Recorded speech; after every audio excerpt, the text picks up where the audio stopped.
3, a realistic epic fantasy adventure by J.N. Wdowski. Copyright 2025. Note: for your full enjoyment, be sure to read or listen to the end and continue to the next chapter. Chapter 29. Josh's forearms came in handy. He carried the weapons and ammunition boxes up the ladder to the surface with ease.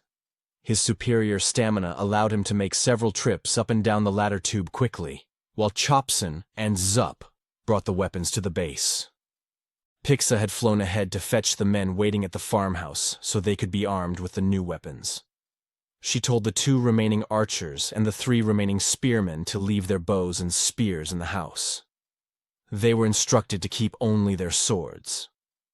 Dale had replaced his old sword with the Japanese katana. Josh had removed his bow and quiver and now wore the 2-handed Scottish claymore across his back. The other blades were left hanging on the shelter walls. Dale had a loaded Wdowski rifle strapped over his shoulder. As Josh brought up the other weapons, he handed them out. Each spearman received an SMG urban fighter, while the 2 archers and the 2 pack boys were given Wdowski assault rifles. Josh emerged with a Glock holstered on a gun belt with 10 magazines and one of the urban fighters slung across his right shoulder. He kept his axes. Zup was also armed, with a Glock and gun belt with magazines that they had found in the drawers of the gun cabinet. He had a Wdowski assault rifle strapped across his back. Josh brought up 2 of the ammunition cases, one for the .45 caliber rounds used by the urban fighters, and another for the 5.56 by 45 mm rounds used by the Wdowski rifles. Dale broke the vacuum seals on each canister and distributed equal amounts of ammunition to each man and boy. They also retrieved from the gun cabinet drawers spare magazines for each weapon.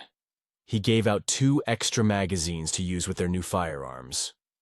With one of his spare magazines, he read from the manual he had brought up from the armory and demonstrated to them how to load it with live rounds. He quickly read the remaining instructions on the function of the weapons as the men loaded their spare magazines. Once they were finished, he instructed how to release and insert a new magazine. Each Wdowski magazine held 30 rounds. The submachine gun's magazines held 25 .45 caliber rounds. As they practiced doing so, he finished reading on how to operate the weapons.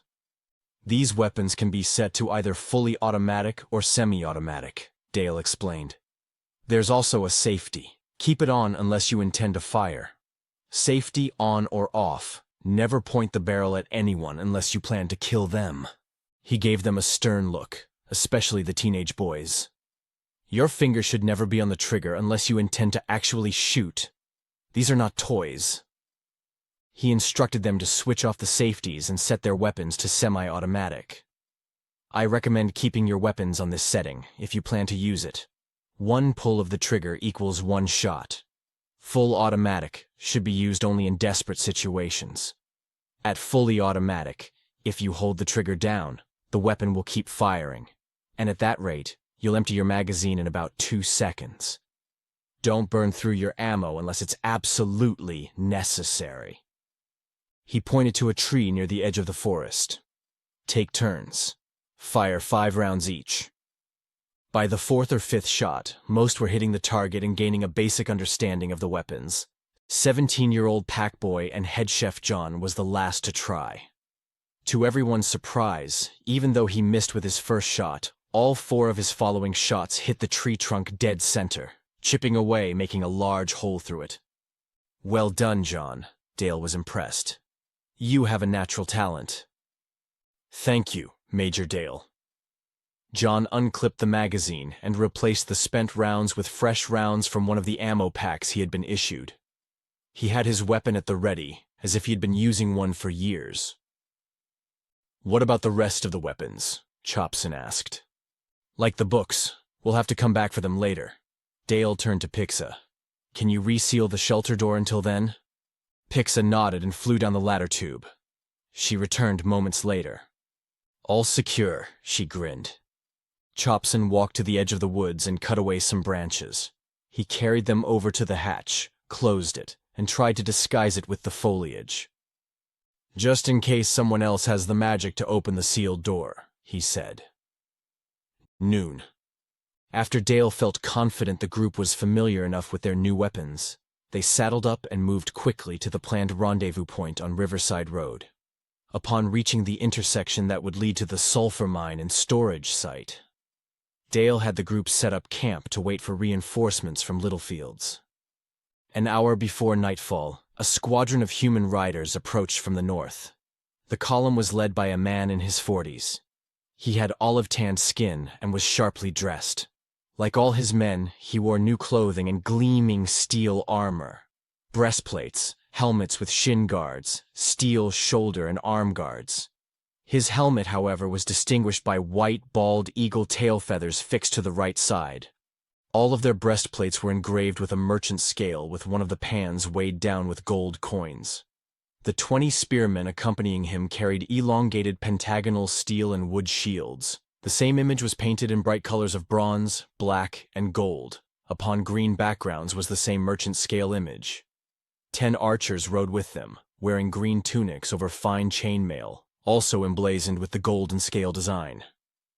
Major Dale. I am Greg Tradesman of Barterville, the leader announced. We had just arrived at Littlefields when your people requested support.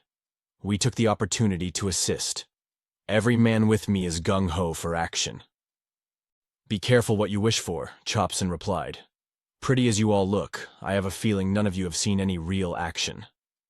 Perhaps, Tradesman said coolly, glancing at Dale's group, noting the absence of bows, spears, or shields. But we are much better equipped than your men. Only swords? It seems you will need our help. Experienced or not, you will find Barterville men are well drilled. We're happy to have you join us, Dale said, shaking his hand. But I hope to disappoint you. We're not looking for action. Our goal is to get in and out of the sulfur mine without engaging any evil forces. We've already lost 2 of our party. I don't want to lose any more of my men, or yours. Tradesman's face soured. We came west for adventure, for stories to tell back at the inn and to our future grandchildren by the hearth. We do not intend to lose anyone. We are here to slay the demonoids and Gorics, not be slain. I understand your desire for a great narrative, Josh said. But Dale is right. The story of life doesn't always play out as we expect. The great author often has other things planned. Zup listened quietly. The Barterville men's naive bravado was exactly what worried him about humans. With weapons and knowledge from the shelter, now in human hands, and Tradesman's attitude, confirmed the Neathton's long-held stereotypes. Zup realized that Dale, and even Chopson, were the exceptions, not the rule. Dale, too, was growing uneasy. He began to wonder whether Tradesman and his men might prove more of a liability than an asset. Tradesman, we need to function as a coherent force, Dale said plainly. Are you and your men willing to follow my commands? Tradesman twisted in his saddle to glance back at his column. The men nodded. He turned back to Dale. Aye, Major Dale. From what we have heard about you and your command at the Battle of Littlefields, we are honored to follow your command.